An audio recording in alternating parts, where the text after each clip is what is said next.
안녕하세요. 시청자 여러분의 소중한 시간을 저와 함께 해주셔서 대단히 감사합니다. 여러분의 끝없는 관심과 많은 댓글들은 저에게 큰 힘이 되고 있습니다. 오늘은 10월 2일 월요일입니다. 당연히 내년 총선에 대한 걱정이 점점 줄어들고 있습니다. 우리 진영이 가지고 있는 승부수가 넘쳐나고 있습니다. 문재인 정권이 라임 사태에 대한 조직적인 은폐를 하고 있었음이 밝혀지고 있습니다. 문재인 정권의 수많은 비리 사건들 중에서 가장 중요한 세 가지를 꼽으라면 울산시장 선거 개입 사건, 탈원전 사건, 그리고 라임 옵티머스 금융 사기 사건입니다. 그 중에서도 라임 사태에서는 1조 6천억이라는 엄청난 금액이 문재인 정권 실세들에게 흘러 들어갔다는 것입니다. 대한민국에서는 좌파 정권이 집권하기만 하면 이렇게 초대형 금융 사기 사건들이 벌어지고 있습니다. 과거 노무현 정부 하에서 부산저축은행 사건은 유명합니다. 부산 시민들의 자산이 노무현 실세들에게 털린 적이 있었습니다. 그리고 지난 문재인 정권 2019년 10월 라임은 대규모 환매 중단 사태가 발생하고 3일 회계법인의 펀드에 대한 실사를 라인에서 의뢰했습니다. 이 실사는 전문 회계법인이 펀드의 실질적 거래 내역을 조사하는 것을 의미합니다. 그 결과는 2020년 2월에나 나왔습니다. 그러나 공개된 실사 보고서는 원본이 아니라 요약본 뿐이었습니다. 현재까지도 국회의 요청에도 불구하고 전체본은 공개되지 않고 있습니다. 문재인 정권의 금감원은 실사 보고서 소유권이 라임 측에 있기 때문에 이를 공개하거나 제3자에게 제출하는 것도 라임이 결정할 문제라고 합니다. 또 국회에 요약본은 제공할 수 있지만 전체 보고서는 제출할 수 없다고 말했습니다. 이런 문재인 정권의 태도에 일반 국민들은 분노를 금치 못하고 있습니다. 마치 범죄 집단에 대한 실사 보고서가 국가의 특급 기밀처럼 취급되고 있다는 것에 분노하고 있습니다. 자본시장 전문 관계자는 시작부터 끝까지 전방위적인 은폐가 있었다. 자금의 시작과 용도를 철저히 숨기겠다는 의도가 엿보였다고 분명히 말하고 있습니다. 더 충격적인 것은 환매 중단 사태가 터진 후에 라임 자산운용이 3일 회계법인에 실사를 의뢰한 것 그 자체가 은폐를 위한 목적이었다는 점입니다.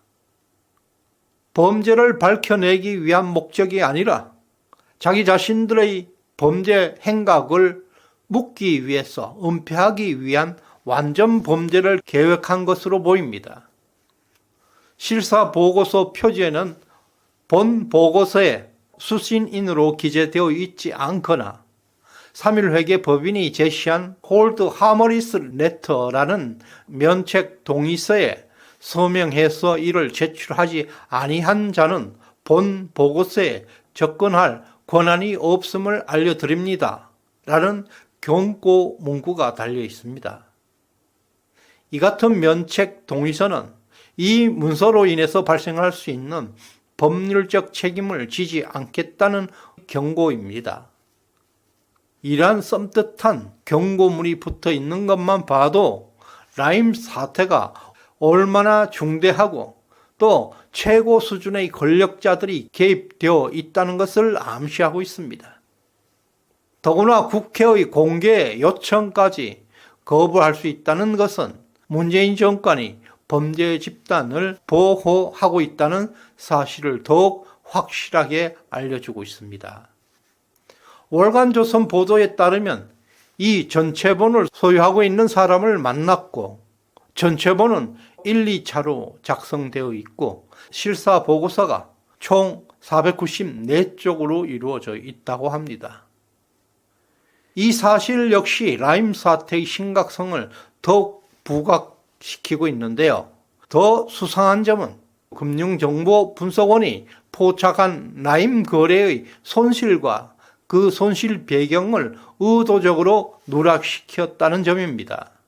그리고 라임 펀드의 자금 은닉처로 알려져 있는 쌍방울과 필릭스에 대한 실사는 전혀 한 번도 이루어지지 않았다고 합니다.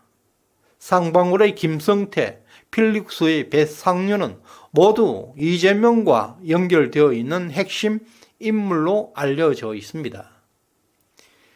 라임은 이러한 실사 보고서를 왜곡하고 조작했고 문재인 검찰은 이 조작된 보고서를 토대로 해서 수사를 은폐하고 왜곡하고 한 정황이 벌어졌습니다. 지난 2022년 2월 라임은 파산하고 김봉연 회장은 30년형을 받았습니다. 1조 6천억 대의 펀드가 사라졌지만 이 사건과 관련된 문재인 정권의 실세들 중에서 구속된 사람은 한 사람도 없습니다. 사태의 또 다른 중요한 측면은 국내 자금을 해외로 빼돌렸다는 것입니다. 미국의 인터내셔널 인베스트먼트 그룹 IIG에 투자된 돈이 무려 2억 달러, 2,400억입니다. 현재 이 2,400억 행방불명입니다. 2017년에 IIG에 투자할 당시에 이미 거덜난 부실 기업이었습니다.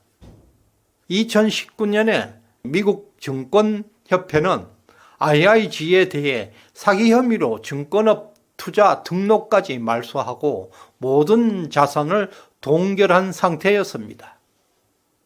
그럼에도 불구하고 문재인 정권에서 2,400억이라는 돈이 미국에 있는 부실 기업으로 흘러들어갔습니다. 라임 측은 IIG에 사기를 당한 것이라고 주장하고 있지만 미국 연방수사국 기소장에 따르면 IIG는 이미 2017년부터 돌려막기로 어렵게 버티고 있었던 회사로 밝혀졌습니다. 이런 부실한 펀드 관리도 충격적인 문제지만 더 놀라운 사실이 있습니다. 2018년에 IIG는 이미 부실 기업에 있음에도 불구하고 파나마 론이라는 특수 펀드 유령 계좌를 설치합니다. 그리고 라임에서 매달 들어오는 자금을 이 유령 계좌로 이체했다는 것입니다. 이와 같은 사실을 견주어 볼 때 이 사건의 본질은 IIG와 라임이 공모해서 특수 계좌를 만들어 놓고 자금을 빼돌렸다는 것입니다. 미국의 IIG가 한국의 라임에서 자금이 들어오기 바로 직전에 빼돌릴 계좌를 이미 만들어 놓았다는 것입니다. 이렇게 불법적으로 빼돌린 자금이 2,400억입니다. 이것은 최고 권력자의 개입 아니면 절대 일어날 수 없는 불가능한 일입니다.